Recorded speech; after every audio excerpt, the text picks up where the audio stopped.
Yuk langsung aja ke listnya. Di nomor satu ada Brutal Satu Jin. Aku agak bingung ya, ini masuk ke balas dendam atau enggak? Tapi ceritanya mirip lah ya, kayak balas dendam. Nah, manga ini menceritakan tentang detektif pembunuhan yang bernama Hiroki Dan.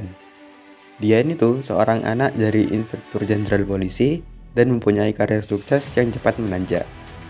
Tapi meskipun dari luar terlihat ramah dan pemurah senyum, tapi itu ya, dia tuh adalah pembunuh berantai yang telah maksudnya melakukan perbuatan baik puluhan orang yang dianggap berdosa diri.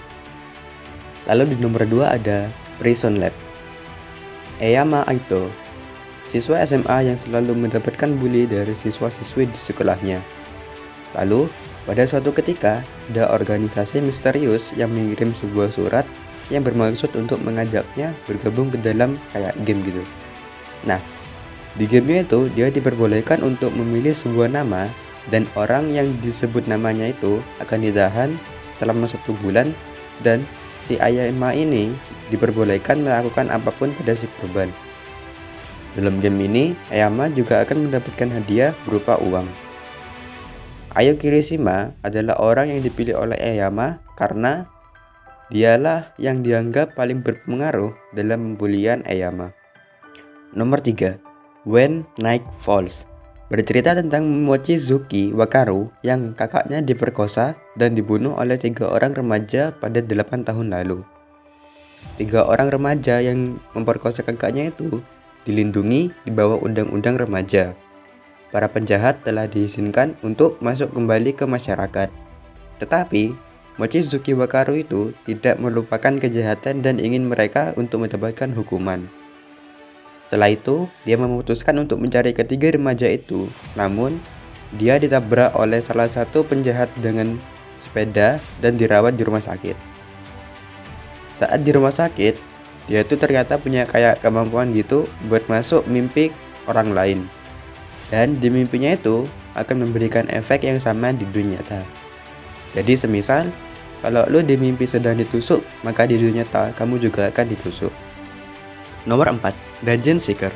Bercerita tentang Junpei Takeda, seorang siswa sekolah menengah dan teman masa kecilnya Noriko Tatsumiya. Suatu hari, pas si Junpei ini dibully seperti biasa, mereka tiba-tiba dipanggil ke isekai gitu. Tapi ternyata statusnya si Junpei itu lebih buruk dari yang lainnya. Bahkan lebih buruk dari rata-rata petani di sana. Nah, akhirnya itu si Junpei ditipu gitu, dibuang di labirin maut oleh satu-satunya orang yang dia percaya. Nah, akhirnya di sana itu dia menjalani perjalanan untuk membalas dendam. Nah, di nomor terakhir ada Revenge Classroom. Bercerita tentang Fujisawa Ayana yang pernah dibully di sekolah. Awalnya tuh dia mencoba untuk membela diri, tapi dia sadar untuk tetap diam dan menunggu rasa sakit itu berakhir.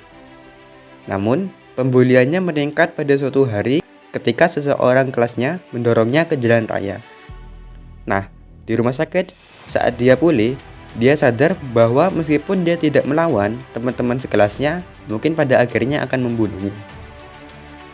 Dari kesadaran ini, dia segera memutuskan bahwa satu-satunya jalan yang tersisa yaitu untuk membalas dendam. Rencana balas dendamnya itu mencakup semua siswa yang mengganggunya, mereka yang berdiri di samping dan tertawa, dan mereka yang tidak melakukan apapun untuk menghentikannya. Si Ayana ini mulai mengumpulkan catatan tentang teman-teman kelasnya, merencanakan dengan tepat apa yang bisa dia lakukan untuk membuat hidup mereka masing-masing hancur.